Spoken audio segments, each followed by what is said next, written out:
প্রিয় দর্শক, আপনাদের সবাইকে শুভেচ্ছা জানিয়ে শুরু করছি এনটিভির প্রতিদিনকার আয়োজন স্বাস্থ্য প্রতিদিন। আপনাদের সঙ্গে আছি আমি ডাক্তার সাখাওয়াত হোসেন। প্রিয় দর্শক, আজকের এই অনুষ্ঠানে আমরা আলোচনা করব যক্ষ্মা নিয়ে। এ বিষয়ে কথা বলবার জন্য আমাদের সঙ্গে স্টুডিওতে উপস্থিত আছেন একজন বক্ষব্যাধি বিশেষজ্ঞ। চলুন দর্শক, আমরা পরিচিত হয়ে নেই আমাদের আজকের অতিথির সঙ্গে। ডাক্তার মোহাম্মদ খায়রুল আনাম 1967 সালের জানুয়ারিতে জামালপুর জেলায় জন্মগ্রহণ করেন। তিনি 1992 সালে রাজশাহী মেডিকেল কলেজ থেকে এমবিবিএস ডিগ্রি অর্জন করেন।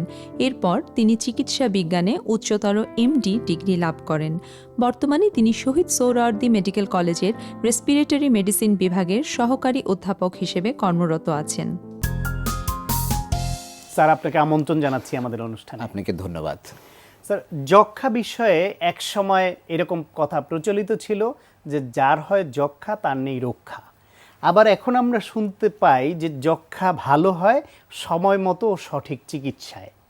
তো এই যে চিকিৎসার যে আধুনিকীকরণ এবং বিবর্তন, তার ফলে আমরা অনেকখানি যক্ষ্মা মুক্ত হতে পারছি, তারপরেও এখনও মাল্টি ড্রাগ রেজিস্ট্যান্ট যক্ষ্মা বা বিভিন্ন রকমের কমপ্লিকেশনও তৈরি হচ্ছে। সেই বিষয়ে আমরা শুনবো। তার আগে খুব সহজভাবে একটু জানতে চাই যক্ষ্মা রোগটা কি এবং এতে কারা আক্রান্ত হন? আচ্ছা, যক্ষ্মা রোগ হচ্ছে একটি সংক্রমণশীল রোগ, যা হচ্ছে মাইকোব্যাকটেরিয়াম টিউবারকুলোসিস এই জীবাণু দিয়ে আক্রান্ত হলে সেই রোগী যক্ষ্মা রোগ হয়।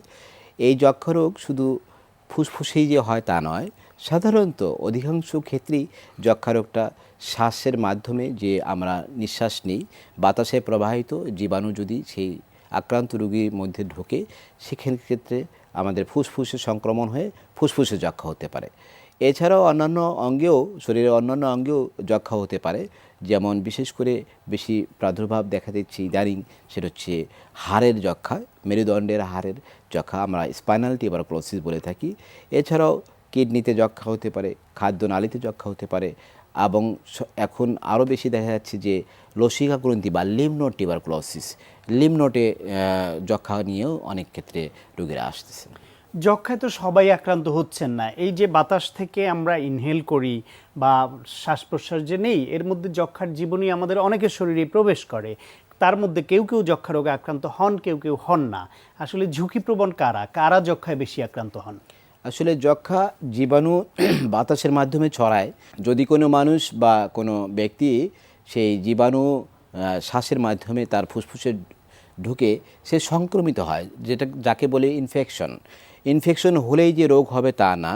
এই ইনফেকশন যাদের শরীরে জীবাণু প্রবেশ করলো, তাদের ক্ষেত্রে শতকরা 10 জনের যক্ষ্মা হতে পারে, বাকি 90 জনই এই যক্ষ্মা না হয়ে সেটা ভালো হয়ে যেতে পারে।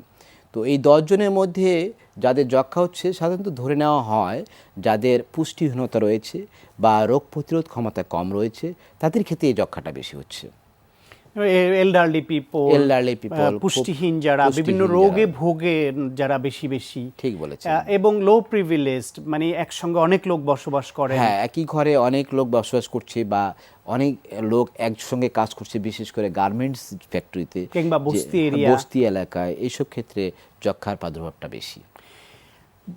একটা ধারণা এরকম প্রচলিত আছে যে আমার কাশি হচ্ছে এবং কাশির সঙ্গে রক্ত যাচ্ছে, তখন আমরা একটু আতঙ্ক বোধ করি। অবশ্যই এটা আতঙ্ক বোধ করারই বিষয়, কিন্তু তারপরে প্রধান আতঙ্কটা চলে যায় যে আমার যক্ষ্মা হয়েছে কিনা। আসলে কফের সঙ্গে রক্ত যাওয়া মানে কি যক্ষ্মা? আসলে কফের সঙ্গে রক্ত অনেক কারণেই যেতে পারে, তবে সচরাচর যে যক্ষ্মা হলে রক্ত যায়, এটা অনেক দিন থেকে একটা প্রচলিত আমাদের ধারণা, চিকিৎসা শাস্ত্রে বা রোগীরাও জেনে আসছে। তো যদি কাশির সঙ্গে যক্ষ্মা রোগীদের কাশির সঙ্গে রক্ত যায়, তখন ধরে নেওয়া যায় যে তার যক্ষ্মা সংক্রমণটা বেশি হয়েছে। যক্ষ্মা ছাড়াও অন্যান্য ক্ষেত্রেও রক্ত যেতে পারে কাশির সাথে। তার মধ্যে প্রধান যেটি হচ্ছে যে আমাদের ফুসফুসের ক্যান্সার জাতীয় রোগ হলে সেক্ষেত্রে কাশির সঙ্গে রক্ত যেতে পারে। আরও কিছু ফুসফুসের সংক্রমণ বা ইনফেকশন হওয়ার কারণে রক্ত যেতে পারে। সবচেয়ে বেশি আমাদের দেশে বা বিশ্বব্যাপী দেখা যাচ্ছে যে ব্রঙ্কিয়াইটিস নামে একটা রোগ, যে রোগে ফুসফুসের মধ্যে ইনফেকশন হয়ে সেখানে অনেকগুলো ক্যাভিটি তৈরি হয়, ওখানে অনেক, বাংলায় যদি বোঝাতে চাই, গর্তের মতো তৈরি হয়, সেখানে ইনফেকশন হলেই কাশির সঙ্গে রক্ত আসতে পারে। তার মানে স্যার, কাশির সঙ্গে রক্ত যাওয়া মানেই সেটা যক্ষ্মা নয়, তবে যক্ষ্মা হলেও কাশির সঙ্গে রক্ত যেতে পারে। এই কাশির সঙ্গে রক্তজা এবং কাশি হওয়া ছাড়া যক্ষায় কমনলি আর কি ধরনের উপসর্গ দেখা দেয়? যক্ষায় সাধারণত রোগীরা নিয়ে এসে কিছু কিছু সমস্যার কথা বলে, অনেক সময় রোগীরা ভুলেও যায় যে এইসব সমস্যাগুলো হয়েছে। এক, যে জ্বর, যে যদি দেখা যায় যে একটা রোগীর জ্বর হচ্ছে, স্বল্প মাত্রার জ্বর, বেশি অতিরিক্ত জ্বরও না, এবং এই জ্বরটা প্রায়শই সন্ধ্যাকালীন বা বিকেলের পর হচ্ছে বা রাতে হচ্ছে, এবং মাঝরাতে বা শেষ রাতে দেখা যাচ্ছে খুব ঘাম দিয়ে তার জ্বর ছুটছে। হয়তোবা এই অল্প জ্বর যারা পরিশ্রম করে সেই সব রোগীরা অনেক সময় ইগনোর করে বা বুঝে না বা ঠিক ঠাহর করতে পারে না। সেই ক্ষেত্রে জ্বরটা না বলে শুধু বলতে পারে যে মাঝরাতের দিকে খুব ঘাম হয়, তাতেও আমরা ধরে নিতে পারি যে স্বল্প মাত্রা জ্বর তার অনেক দিন ঠিক হচ্ছে। এই জ্বর ছাড়াও তা রোগীর ধীরে ধীরে ওজন কমে যাবে, খাবার রুচি কমে যাবে, এসব লক্ষণও খুব প্রধান যক্ষা রোগের, আমরা যদি রোগ নির্ণয় করতে চাই। এই লক্ষণগুলি নিয়ে একজন রোগী আসলো, আসার পরে আপনি বলছিলেন যে অন্যান্য ফুসফুসের আরও কিছু রোগেও এই ধরনের কমন লক্ষণ দেখা দিতে পারে, সেক্ষেত্রে এটা যে যক্ষা হয়েছে সেটা কনফার্ম করেন কি করে?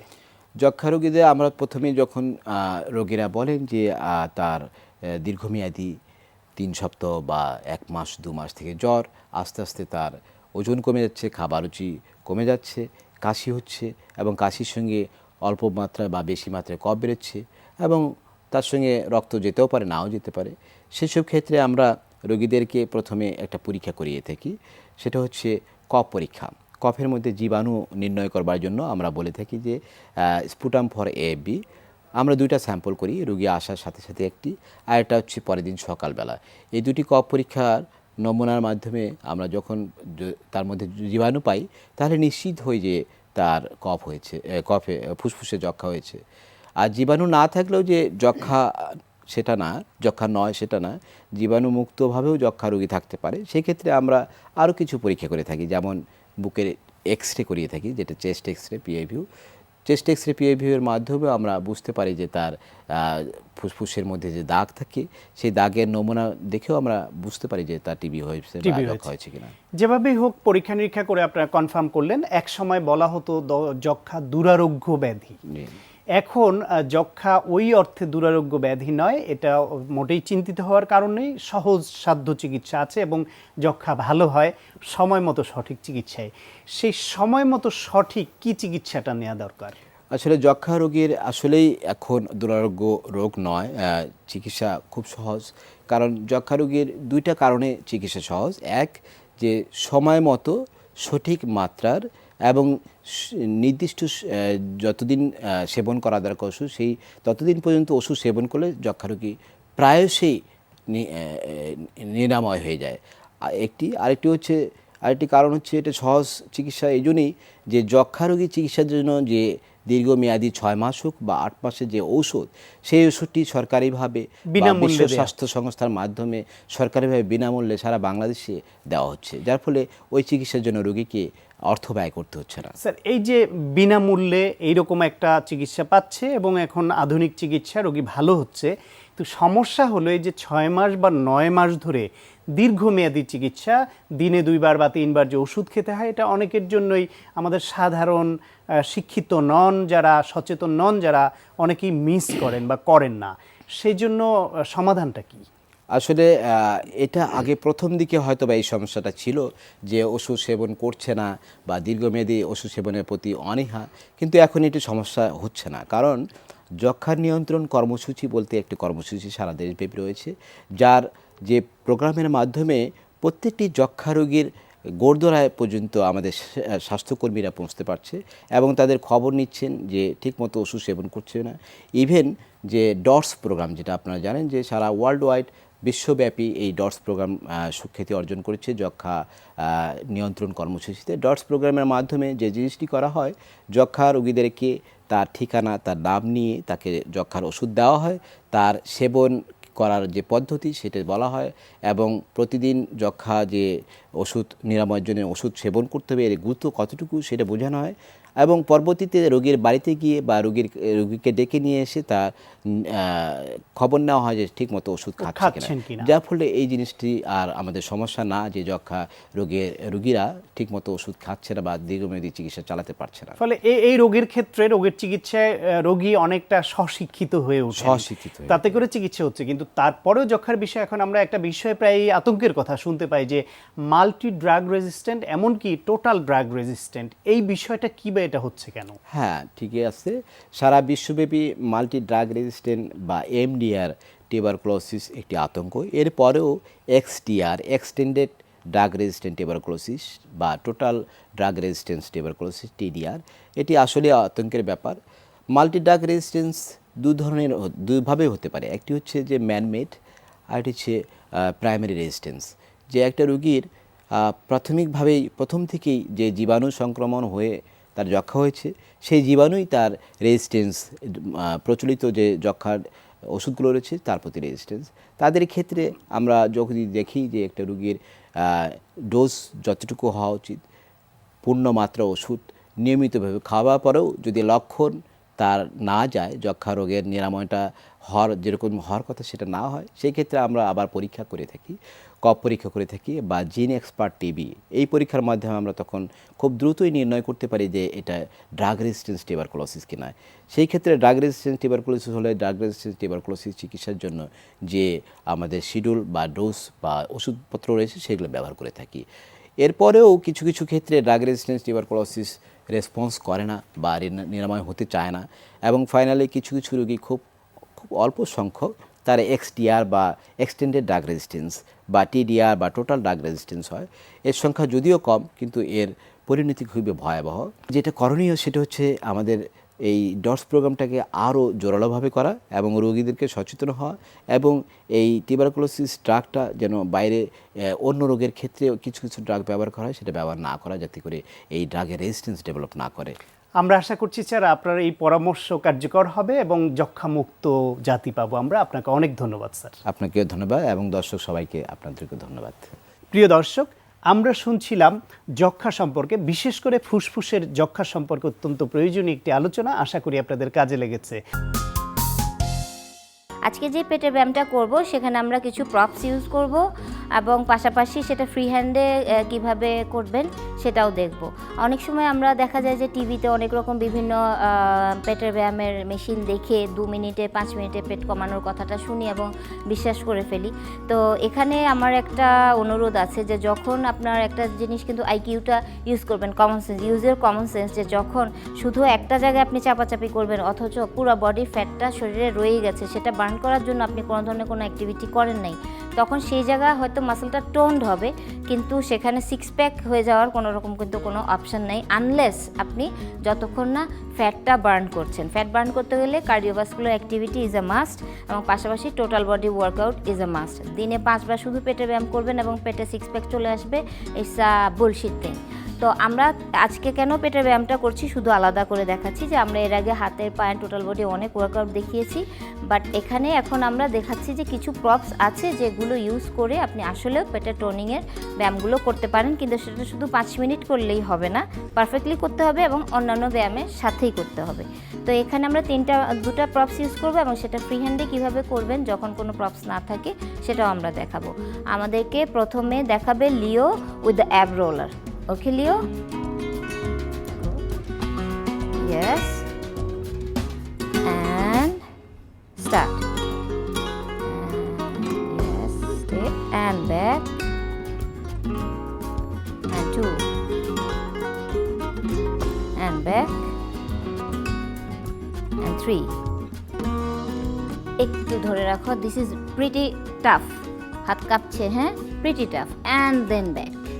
যেটা হলো যে দেখে, ওকে ডান, যেটা হয় যে দেখে আমরা মনে করি যে আচ্ছা একটা রোলার দিয়ে সামনে যাচ্ছে, কিন্তু আসলে হলো যে এটা কিন্তু ইমব্যালেন্স হয়ে যায়, রোলারটা রোল করতে থাকে এবং you have to stay there. তখন প্ল্যাঙ্কে যে মুভটা থাকতে হচ্ছে আপনার টোটাল কোর স্ট্রং রেখে, ব্যালেন্সে রেখে, হাতেরও ব্যালেন্সটা থাকছে, হাতে একটু পিছলে গেলে কিন্তু আপনি পড়ে যাবেন। So it's a bit advance level exercise. তো এখান থেকে যদি আপনি মনে করেন না এটা আমার জন্য বাবা খুব কঠিন হয়ে যাচ্ছে, তখন আমি কিভাবে করব, তাহলে আমাকে হেল্প করবে এবার তাসরিন উইথ দ্য স্ট্যাবিলিটি বল কিভাবে তখন করবেন। ওকে and Tasreen, okay and go. Hold the ball and stay for a while and then curl back. Fine. And again. Hold and stay. এখানটাও আমরা একই দেখছি যে কোরটা স্ট্রং রাখতে হচ্ছে এবং আমরা মনে করছি যে অনেক বড় তো একটা বল পেয়ে গেছে, তাহলে আর এবার আর ব্যাপারটা কি, এবার তো আর তার ব্যালেন্সের ব্যাপার নেই, কিন্তু অ্যাকচুয়ালি বল রোলস। হ্যাঁ, তো কি হচ্ছে এখানেও কিন্তু সেই ব্যালেন্সের ব্যাপারটা থাকছে, ওকে কিন্তু অনেক স্ট্রংলি এখানে পুশ করে এটা ধরে রাখতে হচ্ছে, পুরো হাতের কাজ হচ্ছে এবং কোর পাওয়ারে থাকতে হচ্ছে। দেন যখন কার্ল করে আনছে তখনও প্রেশার দিয়ে আনতে হচ্ছে, যদি প্রেশারটা না দেয় তাহলে বল তখনও রোল করে এদিক ওদিক চলে যাবে। সো দেখতে খুব সুন্দর কিন্তু করতে কিন্তু তেমনই ইফেক্টিভ এবং টাফ। ওকে, আরেকবার দেখি Tasrin, go, press, press, inhale and exhale, curl up. Nice, perfect, perfect, সুন্দর। তো যখন আমরা ভাবছি যে আচ্ছা আমার তো বলও নাই, আমার রোলারও নাই, সেজন্য কি আমি ব্যায়ামটা করবো না? হ্যাঁ, এই ব্যায়ামটা আপনি তখন করতে পারবেন, অবশ্যই পারবেন। সেটার ফ্রি হ্যান্ড ভার্সানটা কী হবে সেটা আমাদেরকে দেখাবে নুশা। ওকে নুশা, and arms up and down and with the count 1 2 3 4. this is plank itself. এটা কোর এক্সারসাইজ, এটা আপনারা 10 সেকেন্ড থেকে 1 মিনিট পর্যন্ত ধরে রাখা পর্যন্ত প্র্যাকটিস করতে পারেন, যেটা কিনা ABS, lower back, side oblique সব কিছু সহ, হাত পা সব কিছু সহ কাজ করে। এখন আমরা ওই ব্যায়ামের সাথে করতে গেলে তখন কি হবে, উইথ দ্য কাউন্ট আর একটু এক্সটেনশন যাব, 1 2 and stay, আরও difficult, and back 1 2 and stay 1 2 3 4 and with the count 1 2 3 4 and curl all the way up. Fine and relax. তাহলে আমরা যেটা দেখছি যে যখন করলো প্ল্যাঙ্কে যাওয়ার পরে যখন আপনি আরও এক্সটেনশনে যাবেন, এখানে তখন একই ব্যাপার হয়, বরং আরেকটু কঠিন হয়। বল বা রোলারের সাপোর্ট বা ডিসঅ্যাডভান্টেজ সে পাচ্ছে না, কিন্তু হাতটা যখন আরও বেশি সামনে যাচ্ছে তখন শরীর আরও বেশি নিচে নামছে এবং তখন ব্যালেন্স রাখাটা আরও বেশি ডিফিকাল্ট। আরেকবার আমরা দেখি নিই। Okay, and down and with the count 1 2 3 4 and stay 1 2 3 4 and go front 1 2 3. Yes, this is the difficult part. Okay, and come back. Yes, and with the count 1 2 3 4 and curl up all the way. Fine, nice, nice, perfect. So আমরা মনে হয় যে আরেকবার খুব দ্রুত দেখে ফেলি যে প্রপস দিয়ে লিও যাও, প্রপস দিয়ে কিভাবে, ফ্রি হ্যান্ডে কিভাবে, বল দিয়ে কিভাবে, রোলার দিয়ে কিভাবে। হ্যাঁ, একবার সবাই একবার। Okay, and go.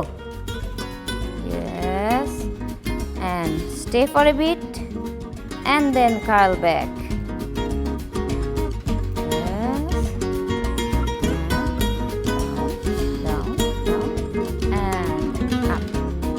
Fine, fine, সুন্দর। তো এটা আর ভাবার কিছু নাই যে আমার এই নাই এই জন্য এটা করতে পারবো না, ওই নেই এই জন্য আমি জিমে যেতে পারছি না বলে আজকে আমি এই ব্যায়ামটা করতে পারছি না, বা আমার কাছে এই মেশিনটা নাই জন্য বা ওটার জন্য। আসলে ইচ্ছা থাকলেই উপায় হয়, আপনি যে কোনো সময় যে কোনোভাবেই কিন্তু আপনি ব্যায়ামটা করতে পারেন, শুধু একটু গাইডেন্স, শুধু একটু আইডিয়ার ব্যাপার। প্রিয় দর্শক, আমরা জানি পেয়ারা অত্যন্ত পুষ্টিকর এবং সুস্বাদু একটি ফল, তাই চলুন একজন পুষ্টিবিদের কাছ থেকে জেনে নেই পেয়ারার গুণাগুণ সম্পর্কে। উচ্চ আঁশ সমৃদ্ধ আরেকটি ফল হচ্ছে পেয়ারা। এই পেয়ারা গ্রীষ্মকালীন ফল হলেও সারা বছর পেয়ারা টুকটাক কিছু না কিছু পরিমাণে পাওয়া যায়। এই পেয়ারা কাঁচা বা পাকা অর্থাৎ রঙিন যে পেয়ারাটা পাওয়া যায় সেটাও স্বাস্থ্যের জন্য খুবই উপকারী। উচ্চ আঁশ সমৃদ্ধ একটি ফল হচ্ছে পেয়ারা। এই পেয়ারা লো কোলেস্টেরল একটি ফ্রুট, যাতে কোলেস্টেরলের পরিমাণ নাই বললেই চলে। এটি উচ্চ আঁশ সমৃদ্ধ, যা কোলন ক্যান্সার প্রতিরোধ করে, কোষ্ঠকাঠিন্য প্রতিরোধ করে। পেয়ারাতে রয়েছে প্রচুর পরিমাণে ভিটামিন সি, যা বিভিন্ন রোগ প্রতিরোধ ক্ষমতাকারী উপাদানকে বডিতে বৃদ্ধি করে। পেয়ারায় বিদ্যমান অ্যান্টিঅক্সিডেন্ট যেমন পনিফেলন, তারপর হচ্ছে ফ্ল্যাভোনয়েড, ক্যান্সার প্রতিরোধী ভূমিকা পালন করে এবং অ্যান্টি এজিং হিসেবে কাজ করে। প্রতি 100 গ্রাম পেয়ারাতে 225 মিলিগ্রাম পর্যন্ত ভিটামিন সি পাওয়া যায়। পেয়ারা কোলন ক্যান্সার, কনস্টিপেশন এগুলো প্রতিরোধ করে এবং অ্যান্টি অক্সিডেন্ট হিসেবে, অ্যান্টি এজিং হিসেবে কাজ করে, সেটা তো আগেই বলেছি।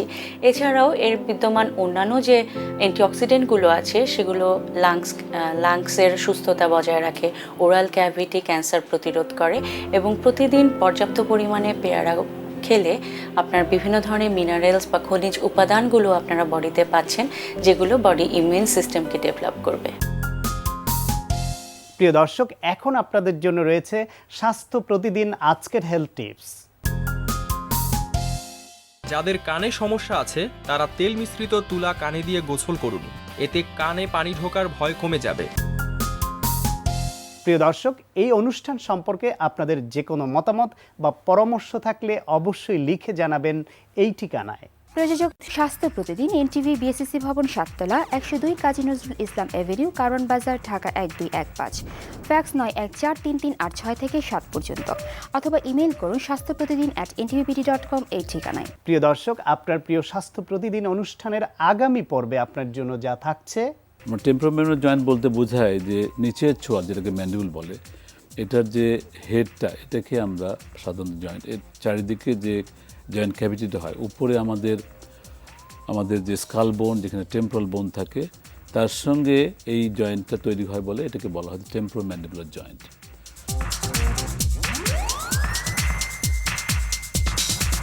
প্রিয় দর্শক, বিশ্বের যে কোনো প্রান্ত থেকে যে কোনো সময় এনটিভিতে সম্প্রচারিত আপনার প্রিয় স্বাস্থ্য প্রতিদিন অনুষ্ঠান দেখার জন্য ভিজিট করুন আমাদের পূর্ণাঙ্গ ওয়েব পোর্টাল www.ntvbd.com। দর্শক, আজ এ পর্যন্তই। সবাই ভালো থাকুন, সুস্থ থাকুন এবং অবশ্যই নিরাপদে থাকুন। দেখা হবে আগামীকাল ঠিক একই সময়ে।